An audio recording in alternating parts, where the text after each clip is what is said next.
The Pittsburgh Steelers finished the 2022 regular season with a 9-8 record and finished the year by winning 6 of their final 8 games.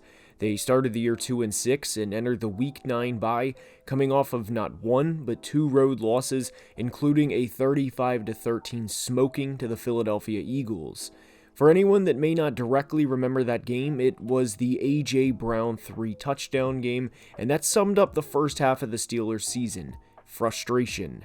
And they very easily could have packed it in and said, we have a rookie quarterback starting for us now, and sure, we like Kenny, but there's no way we're going to come out of this 2-6 hole and string together multiple wins in order for us to have a chance to make the playoffs.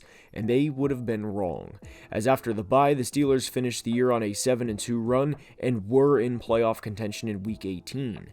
And that brings us to the present day, as the Pittsburgh Steelers are at a very pivotal point for their franchise, and there is a lot to dive into in today's video, and without further ado, let's begin. And we are starting today's video by discussing the Steelers' future and how they can take the next step. For a lot of AFC teams, it will revolve around how can we beat the Chiefs, Bengals, and yes, the Bills. I know how the Bills season ended and how they did not look like a great team down the stretch, but they are still a very good football team. And when these teams played in 2022, the Bills beat the Steelers with a score of 38-3. The Steelers split with the Bengals, which I do think is huge for them, and they did not play the Chiefs in 2022.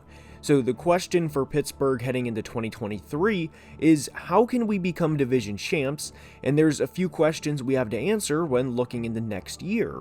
And for what it's worth, this question will apply to the Steelers for not just 2023, but for probably every year until 2030 and maybe even a few years into the 30s.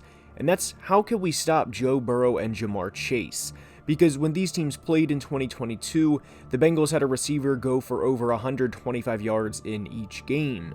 In Week 1, Jamar went for 10 for 129 and a score, while the Steelers' defense was extremely opportunistic. They intercepted Joe Burrow 4 times and sacked him an additional 7 times, and generally speaking, when you throw 4 interceptions in one game and get sacked 7 times in the same game, it's kind of a miracle the Bengals were even in this to begin with. Especially when factoring in one of those interceptions was a pick 6 by the multiple-time Pro Bowler Minkah Fitzpatrick. But within each of these games, the now 2-time defending division champion Bengals had no problem getting the ball to their best playmaker, and the Steelers have to figure out how to limit this. Stopping this, to be clear, is something else entirely. Jamar missed the Week 11 game and T. Higgins stepped up. He had 148 yards, and by then the Bengals offensive line had improved over the course of the 2022 season, and Joe was sacked 2 times compared to 7 back in Week 1. And how all of this plays into the Pittsburgh Steelers being at a pivotal point is, for 2 years, we've seen the Bengals offense tear teams up left and right, and it's no secret the Steelers need corner help in the worst way. This is a very good draft class at corner, and the Steelers' first draft pick is their first-round pick, which is number 17 overall.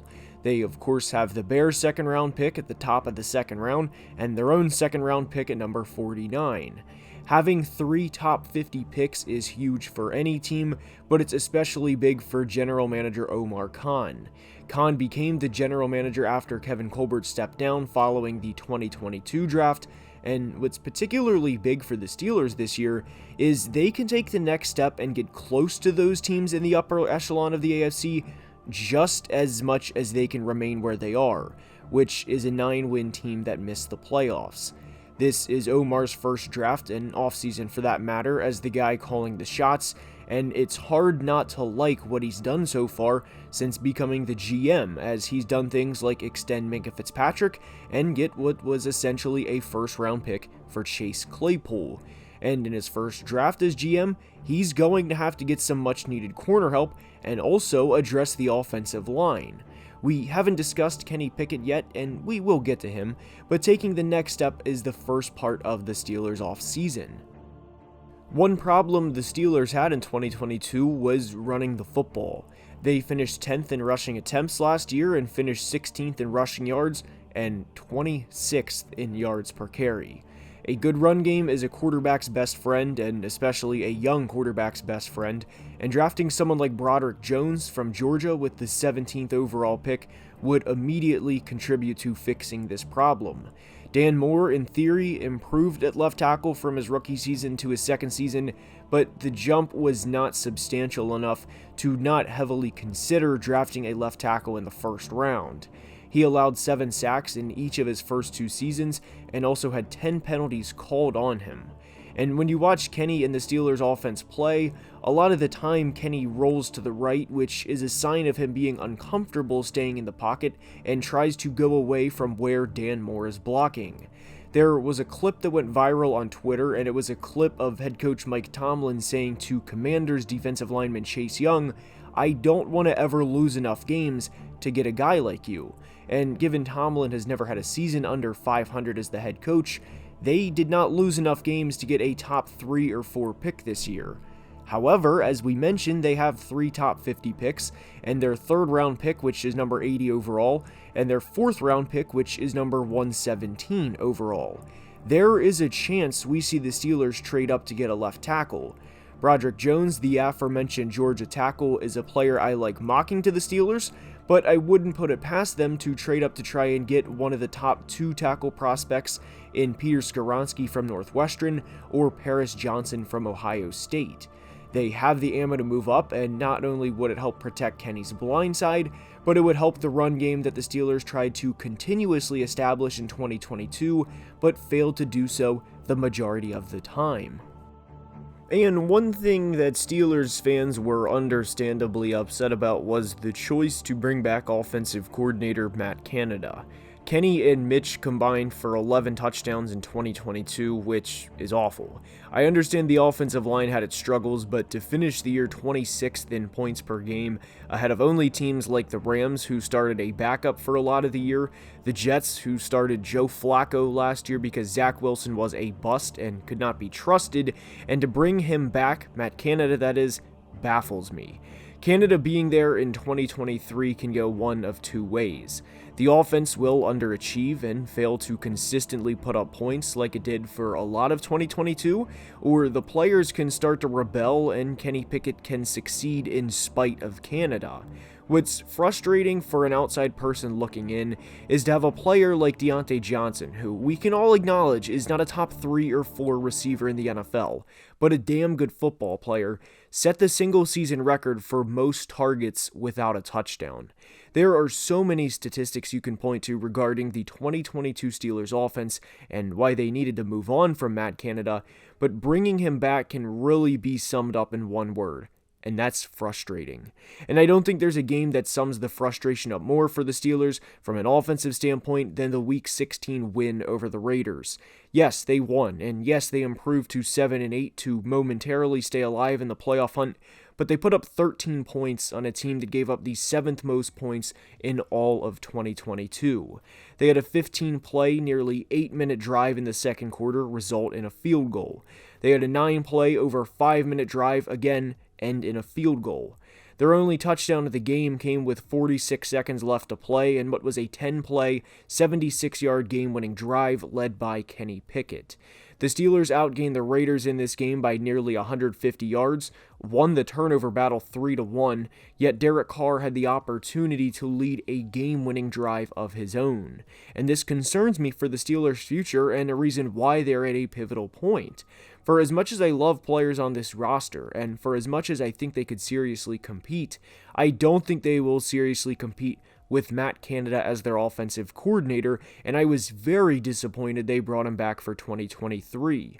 Because to me this says, oh, well, you did better in the back half of the season when we were playing teams like the Saints, Colts, and Falcons, all teams with top 10 picks who you would expect to beat, and we will reward you by letting you come back for one more year, despite not having Deontay Johnson catch a single touchdown pass in 17 games, despite having Kenny and Mitch combined for 11 touchdown passes on 569 passing attempts, nice, compared to Duck Hodges and Mason Rudolph throw for 18 touchdowns on 443 attempts back in 2019.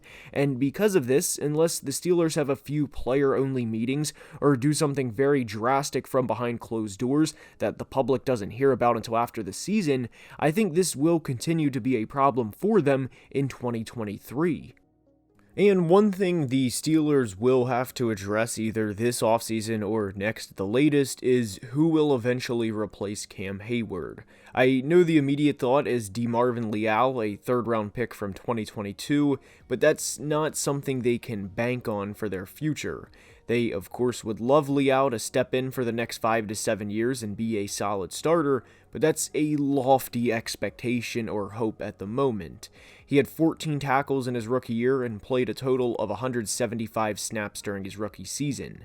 I will say he played his rookie season at 21 years old, and it takes a few years to develop on the interior part of the line, whether that's offensive or defensive, but I wouldn't expect Leal to come in and immediately replace a 6-time Pro Bowler in Cam Hayward.